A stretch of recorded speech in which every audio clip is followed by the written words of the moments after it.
believe that the IDP process, the process that Nagin and her team go through to develop the forecast that is the input to the model out there, should stand on its own. Meaning, once Paul gets it, as long as he's validating it seems excessive to then for him to have to go back and do some sort of analysis at the time it's an input into the methodology. And that's where I'm probably in disagreement with EY right now is doing that kind of analysis on the forecast. Rely on the experts who are actually developing the forecast. Does that make sense? It does make sense, Geoff.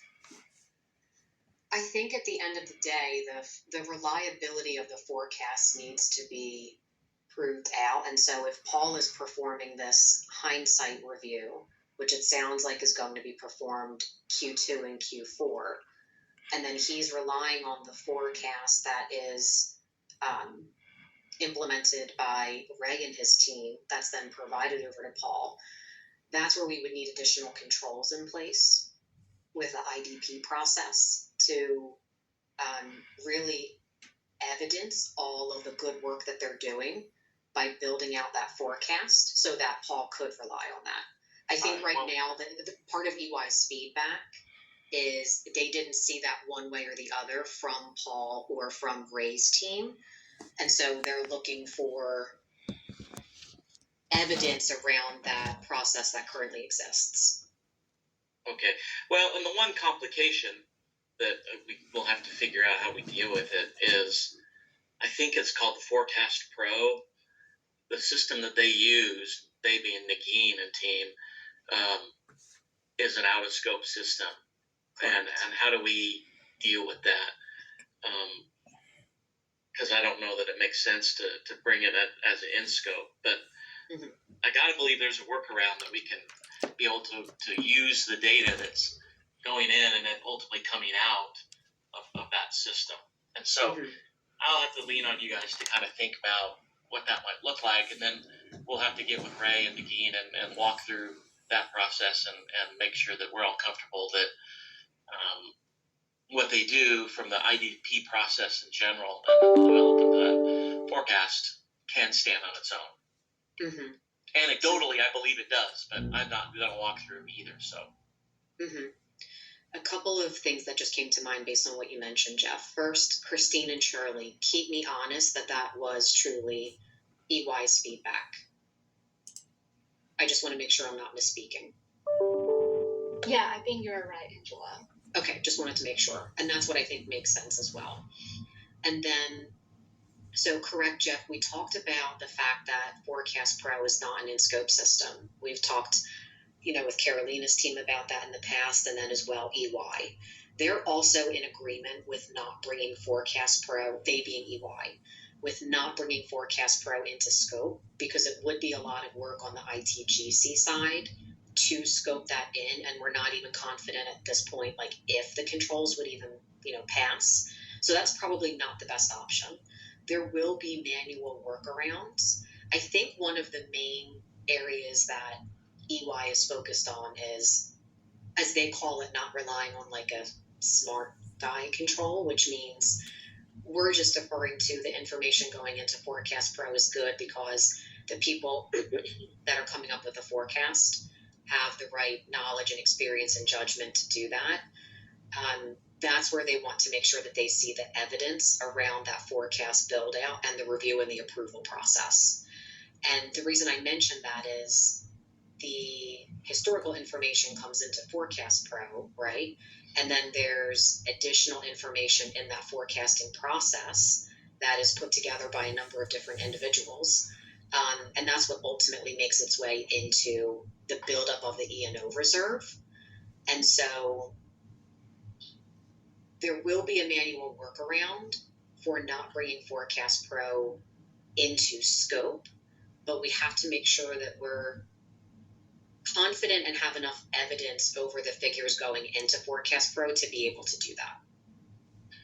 Does that make sense? Yeah, it makes sense. And I actually have a meeting with Nagin this afternoon to talk about, the two kind of one deficiency and one recommendation that came from EY around their forecast. I think one of the issues, I think the potential deficiency that they identified was I can't remember. I'm trying to think what it was. Something to do with the forecast pulling historical sales out of Cognos, and there's IPE concerns with that. I think that's one of them. And then any overrides, I think, was the other one that they made to the forecast data. Meaning, what manual adjustments are the demand planners doing without any sort of like inspectable stuff to look at? Probably exactly. Another IPE. I think those are the two kind of issues that, if I'm remembering correctly, I don't have the deficiency listing that you guys sent out a couple days ago in front of me, but I think I'm just working from memory. Sure.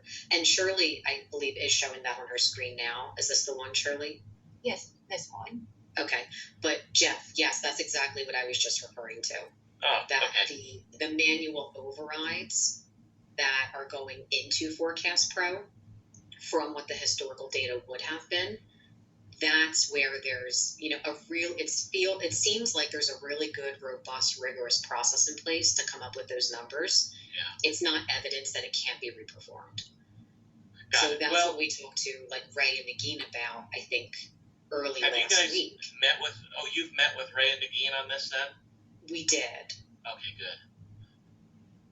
We did meet with them, and they sent us over their overall overview of the IDP process so that we could better understand that. But we did communicate to them that there would need to be additional evidence implemented to be able to reperform this control, to actually call this a control.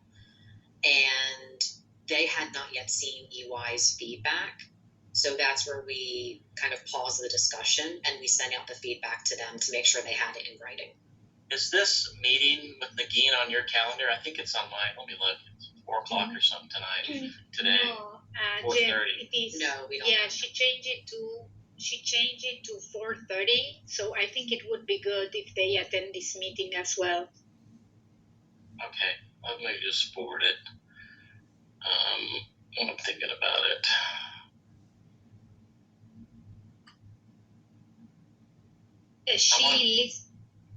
Sorry, Jeff. No, go ahead. She listed in the meeting invite two controls she wants to discuss. She wants to discuss it's one but two observations related to IMV 56. Yeah, there is another comment on that control.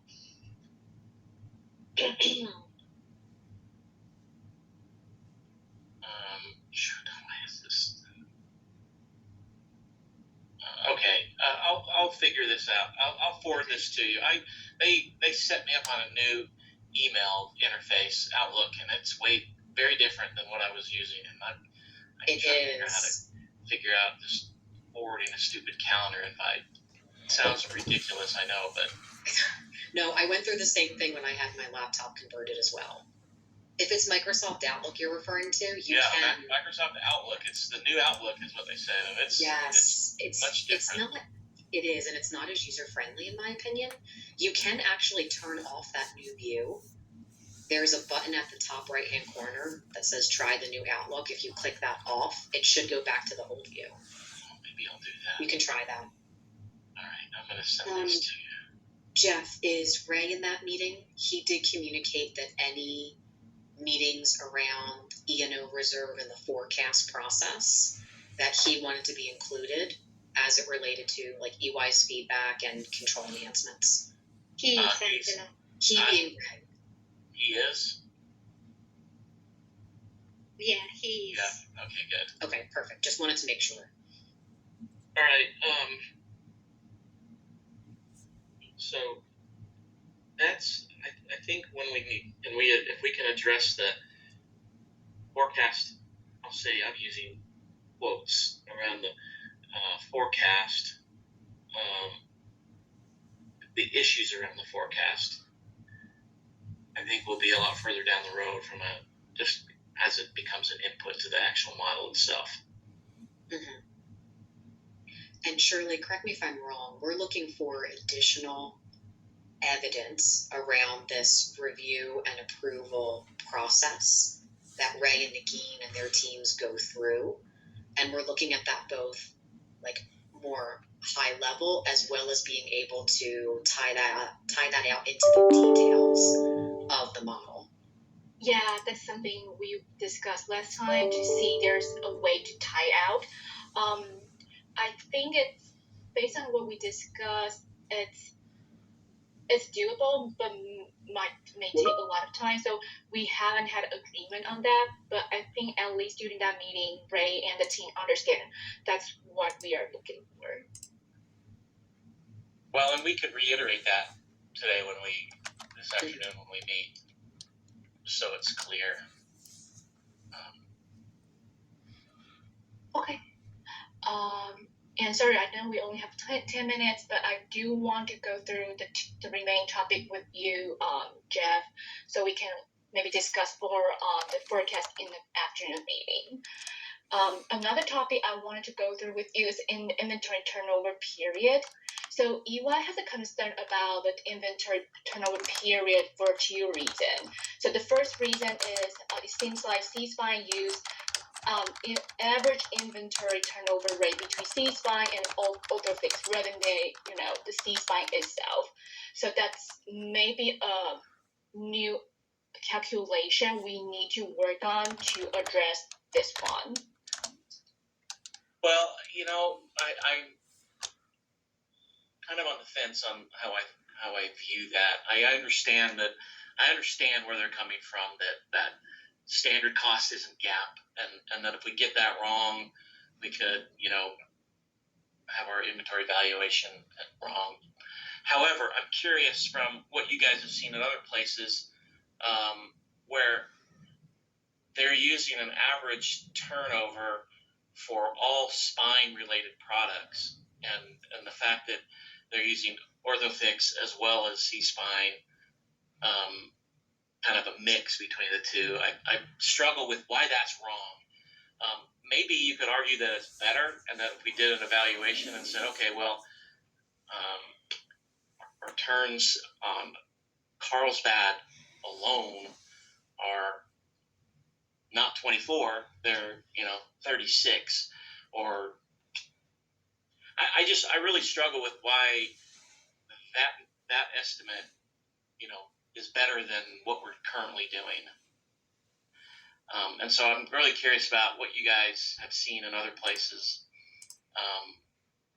and what we should do. Because like I said, I'm kind of on the fence with this one. I think it's one thing, but I think to your point, I think there's a two concern here, right? So one is the average versus C-Spine specific, and another concern UI has is if this turnover rate is disaggregate enough, because right now there's one inventory turnover across all the product line. So they were just suggesting, should we use more disaggregate level, like by product group or by SKU?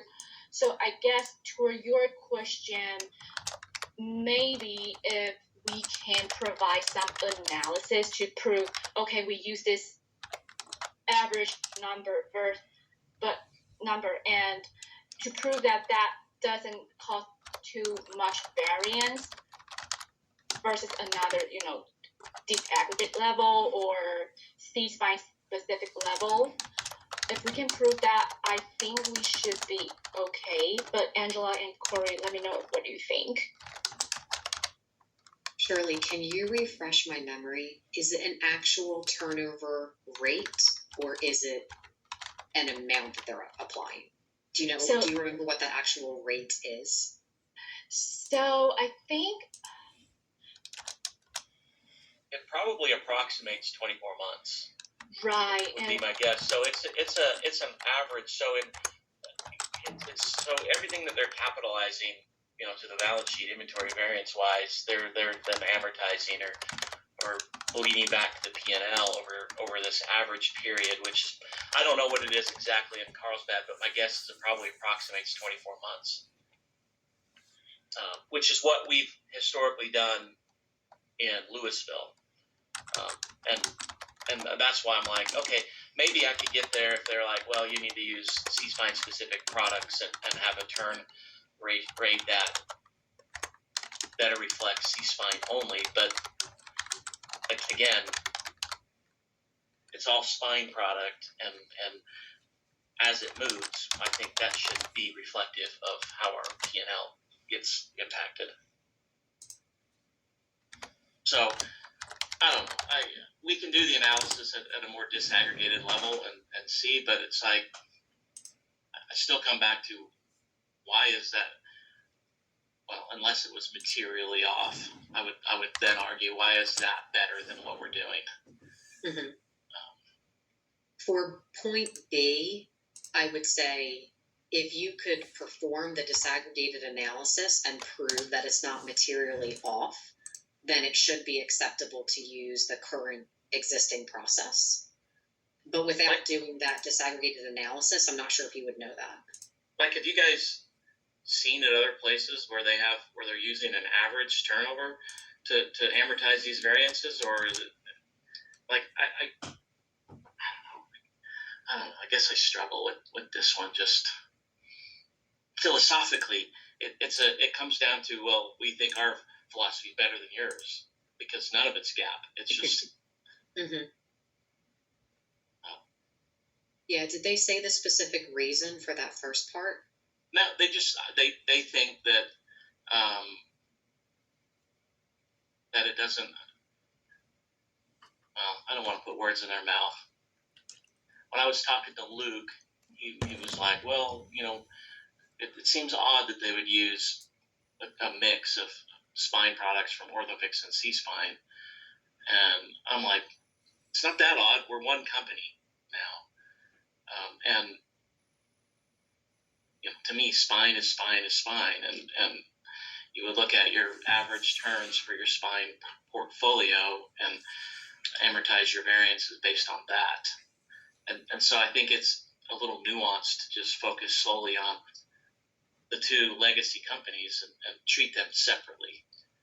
But, I'll give them some grace because I think they're doing their audit as two separate audits. And so I think they're not really looking at it the same way I am. Is there a separate control? Sorry, Corey, just one question, Geoff. Is there a separate control for this at the Orthofix level? Or is this one consolidated control that's covering both C-Spine and Orthofix? We have a control here in Louisville. I don't know off the top of my head if it's one discrete control in Orthofix, in Louisville. But I'll have to ask Paul on that one. Okay. Because that might be where it's coming from. As far as we've seen, it seemed that all the inventory controls were separated by Orthofix versus C-Spine. So I guess they're questioning, does it make sense to apply the inventory turnover to both versus just C-Spine standalone? All right. Well, I'm not going to fight this one that much. I hate making changes because they have a different philosophy. Mm-hmm. Corey, you wanted to add something. Yeah, I was just going to kind of confirm. So operationally, Geoff, you've essentially integrated all the product lines right by now between the two companies. So when you're looking at things, you're looking at it on a consolidated basis. And right. when you're using the term spine, that's spine from a revenue stream perspective, not spine as in C-Spine versus Orthofix. It's spine as in the spine line of business. That's how we're viewing it. And when, Gotcha. when we do our analytics, as an example, we look at total inventory in the U.S. By product. Product meaning spine versus orthopedics. And if we need to, we'll go down and disaggregate a little bit and look at BGT or biologics. But by and large, we look at total inventory. And to me, that's a better reflection of, our inventory turns than doing it discreetly on the portfolio specific to Carlsbad. Now, I mean, if that's the way we have to go, that's what we can do. But I just think it gets into philosophy, and that's where I start to struggle. Like, why is theirs better than ours? Have you had this kind of conversation yet with them? Yeah, I mean, I talked with Luke a couple weeks about this briefly, and I don't know. I'm gonna talk to Paul and Dan, and I'll have them put together some sort of analytic to look at turns just on spine specific portfolio and turns at a more disaggregated level. But it's like, okay, what's the right disaggregation? Is it cervical spine versus thoracolumbar spine? To me, it just gets into an exercise of, it's kind of a race to the bottom. We might as well do it by SKU.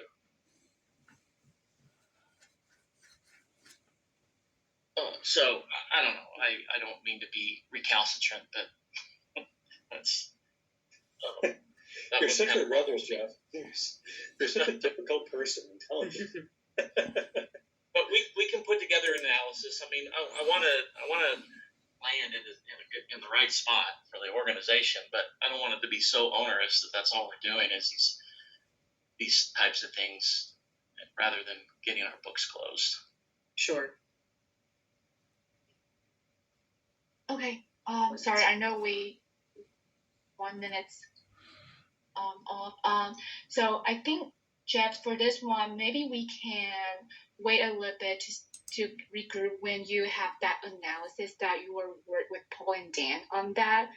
But I do have one last one that I want to touch. Shirley, really quick.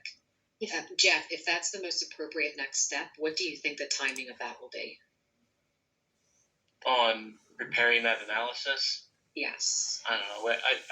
I'll talk to Paul, but I think they could probably do that in pretty short order once they get done with the initial push of the close. So probably like late next week. Okay. Because once that analysis is available, we should regroup with EY on this topic. Okay. Because going back to what we were talking about, I do want to better understand, is it again the structure of the controls and the way that everything is laid out, or is it truly their philosophy that they think it needs to be done this way? Well, I think they'll point to that. Look, standard cost isn't gap, and there's always a risk that when you're bleeding off these variances, that you have a material error sitting in there that you're not doing it fast enough, or maybe you're doing it too fast. Right. But to me, the philosophy comes in is like, okay, well, it's 24 months on average. I mean, if you're trying to marry up the movement of the actual inventory, is 24 months is it in the ballpark, I guess. Mm-hmm. So, I don't know. Okay. All right, we'll take on the fence on that one. Sure. We'll take that as the next step for this one, Shirley. Okay. To connect with EY once that analysis is available, maybe end of next week. Mm-hmm. Okay, I have that on my list. And the last one is for the fixed assets. I have more details here. This is from the EY feedback. And maybe Geoff and Carolina, if you can help us a little bit here on this one. But our understanding is there's an asset that during the acquisition value at the step-up value, and Deloitte has helped with that analysis and provide some useful light. But I found out that there's so basically that reset original asset value and a useful life was not set up in the subledger correctly. So that result in the asset acquired on January 5th, 2023 depreciation at a different straight line rather than the fair value setup.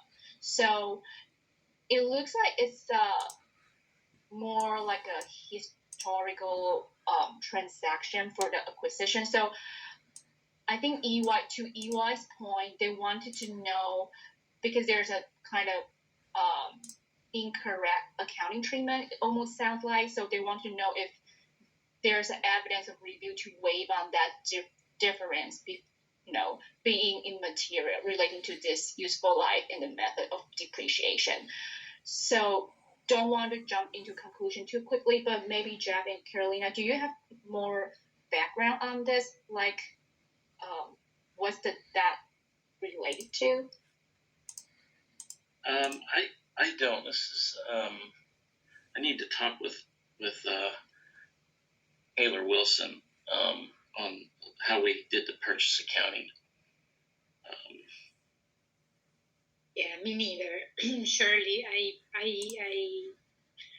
I'm not aware of this. Okay, so I guess maybe we can. What we can do, we can double check with EY, and maybe Geoff from your end, if you can check with other team member on this, maybe we can just